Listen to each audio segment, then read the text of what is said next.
As long as I can remember, I've always wanted to be an engineer. Science and math were my favorite subjects at school. I have an uncle who's an engineer who inspired me to pursue this path. So it came as no surprise to my family when I decided to choose to do an engineering degree. I've always wanted a great career in engineering. I managed to find a good job out of campus. Everything was going according to the plan. And then life happened. Due to the various responsibilities, as a mother, as a wife, as a daughter, I became complacent in my career. I made comfortable choices and took safe decisions. I wanted to be able to balance both work and home, so I shied away from picking challenging projects. Perhaps I was afraid that I would not be able to deliver. What I didn't know at that time was that these choices would have a long-term impact. I had made comfortable choices and I became bored and disinterested in my career. After 10 years of working, I quit.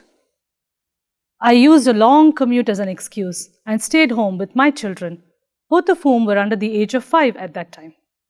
During this time, I picked some side projects. I started a personal blog. I decided to try freelance writing, but my heart was not in it. I missed the challenge of solving complex problems. I longed to get back to my engineering career. Luckily for me, I got a chance to do this pretty quickly. My husband quit his well-paying job to start a sports venture, something he had been dreaming about.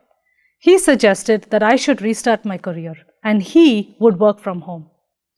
I accepted. I was really excited to restart. The 2 years that I had spent at home helped me reflect on my career. I told myself, this time will be different. This time I will not quit. As I started to apply for jobs, I was in for a major disappointment. I failed many interviews.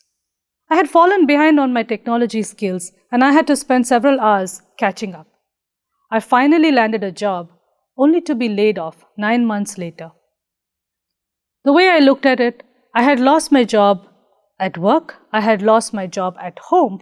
I was basically nowhere. I had to start again from ground zero. This setback pushed me to think about my career differently. I wanted to have a career where I would be in charge of the outcomes. It was not about keeping my current job or finding the next job. It was about building a career where the next job would find me. I realized that it was easy to become outdated in technology. This is one of the reasons that women fear coming back to work after a career gap.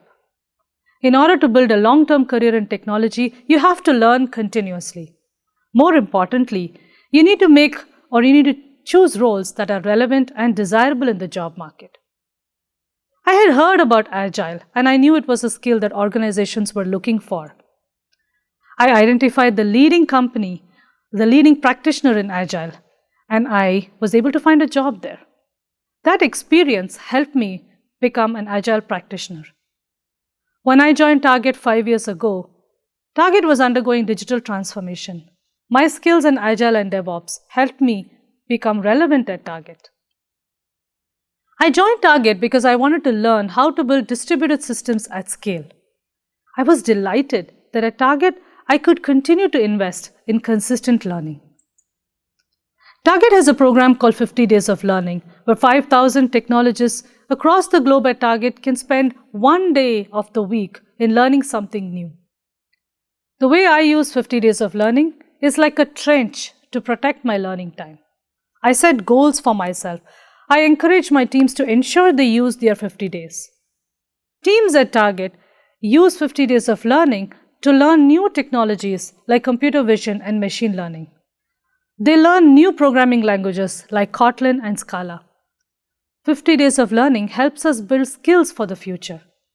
We all know that continuous and consistent learning is the key to success in technology, and we need leaders who can help us prioritize this. Even if you're committed to learning continuously, how do you know if you're learning the right thing? How do you know if your learning will make a difference to your career? How do you spend your learning time wisely? Like with any other skill, the way to get better at learning is to get feedback. Before the pandemic, it was easy for me to get this feedback. I had long conversations with my colleagues and peers. I would learn from them what was important, where was the industry headed. After the lockdown, I missed those connections. I missed those conversations.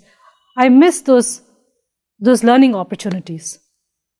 I decided to start writing. Writing had always been a hobby of mine, so I started posting about technology, about leadership, about my personal experiences. I posted consistently on social media. It started as an experiment, but I was amazed by the response. I got feedback from several colleagues who read my posts. Most recently, a month ago, I started a new role at Target as a director of data engineering. It's a completely new space, a new tech stack for me. The team I had never met before. On the first day of my job, as I was being introduced, an engineer raised his hand and asked me. He said, "I read your post about skip-level one-on-ones. Are you planning to do the same thing here?" I was amazed. I had built a connection with this engineer without having met him.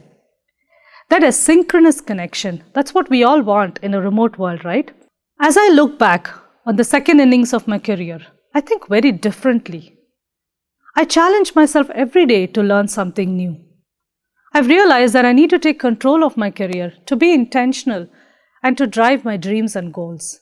I wish I had known this sooner. Imagine what I could have achieved. As you go back to your roles and responsibilities, take the time to reflect on your career. What would it look like in an ideal world? I commit to invest in myself, to protect my learning time, and to share my learnings with the world.